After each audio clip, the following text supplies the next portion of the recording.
A hand held steady, supporting a pulsing, sapphire blue hourglass. The figure holding it is the Horned Owl, an administrator of the tower who operates with a level of autonomy that borders on treason against the system. He sets the stakes with cold precision, stating that they have exactly 15 days before the final grain of sand falls. This is the imaginary space, a localized temporal anomaly where the laws of physics and the flow of the universe are suspended. As the sand begins to trickle, the Horned Owl clarifies the nature of this sanctuary. Once the 15 days are over, every person within the bubble will be returned to their point of origin as if no time had passed in the outside world. It is a zero-sum temporal gain, 2 weeks of grueling labor condensed into a single second of reality. Soul-chasing Seong, a master of the Murim world, observes this void with sharp, analytical eyes. She remarks on the impossibility of such a place, noting she has never encountered a realm where time flows independently. However, she is a woman of action. She dismisses her wonder with a shrug, claiming she was bored anyway, and immediately commands her disciple, Chun Yusung,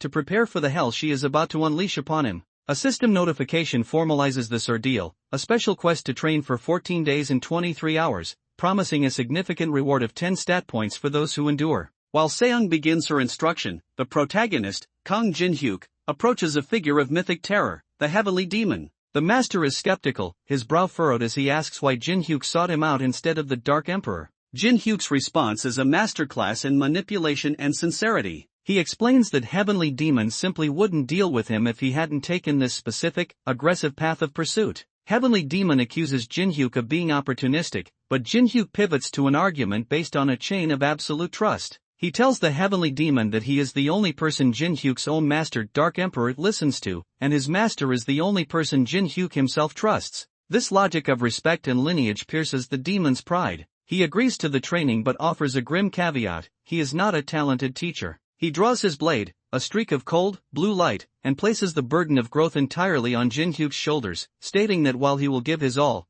it is up to the disciple to actually survive and learn. As the training commences, the focus shifts to the Horned Owl, who stands at the edge of the void. He whispers a prayer of sorts, hoping that his gamble is worth the risk of being tracked down by the tower's higher authorities. Meanwhile, the scene then shifted to a mysterious figure walking in the void, sensing Horned Owl presence and try to use floor transportation spell to track him down. But to stop him from interfering, the sky of the imaginary space cracks open, the Tower of Trials admin erupts through the breach in a storm of vibrant pink energy. The Tower of Trials admin mocks this mysterious figure, revealing that if he thinks he would just be on the run, the Tower of Trials admin realizes that the Horned Owl has finally made up his mind by creating a quest specifically for Kang Jinhyuk. The ensuing battle is cataclysmic. This mysterious figure declares that if the Tower of Trials admin wishes to die first, then that wish will be granted. A violent explosion of energy follows as the Tower of Trials admin holds the barrier, sacrificing his own safety to ensure the disciples can complete their 15 days of training undisturbed by the outside war.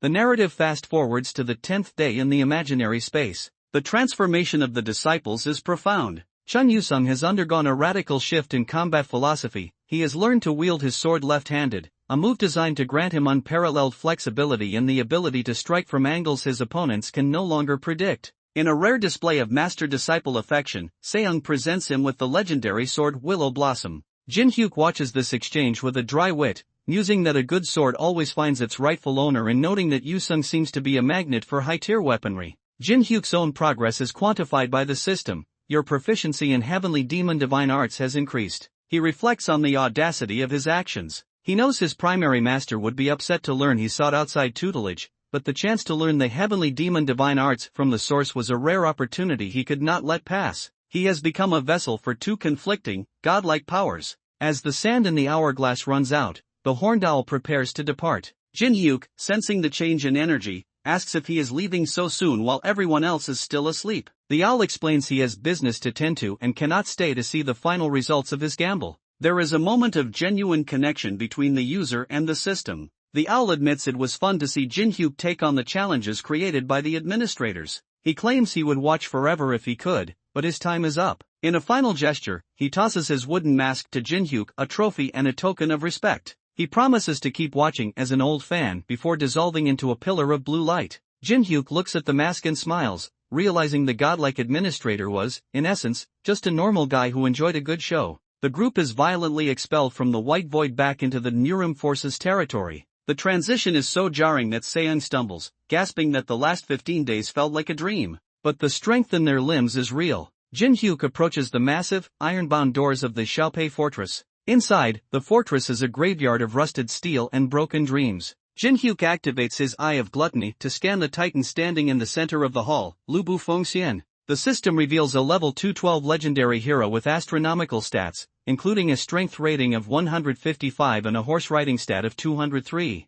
The copy condition is revealed. Lubu has been waiting for someone to defeat him while he holds an old secret. If Jinhyuk succeeds, he can copy Lubu's exclusive skills. Lubu, a man of overwhelming presence, notices the change in Jinhyuk immediately. He remarks that Jinhyuk's aura feels significantly stronger than before and asks what he did before entering the fortress. Jinhyuk doesn't waste words, he simply tells the legend he can see for himself. In a blinding display of power, Jinhyuk activates the Heavenly Demon Divine Arts and the Soul-Chasing Sword simultaneously. The two powers fuse into a singular, terrifying force that shakes the foundations of the fortress. As they collide in a massive explosion of light and steel, Jinhyuk's grin remains wide. Away from the violence, on a distant, shadowed ledge, an elven figure watched the battle with visible dread. Watching Jinhyuk, she thinks that while Lubu is strong, Jinhyuk is a man around whom one should never let their guard down. She realizes that if Lubu loses, Jinhyuk will claim the sun's spring water, and the faction known as Ragnarok will side with him.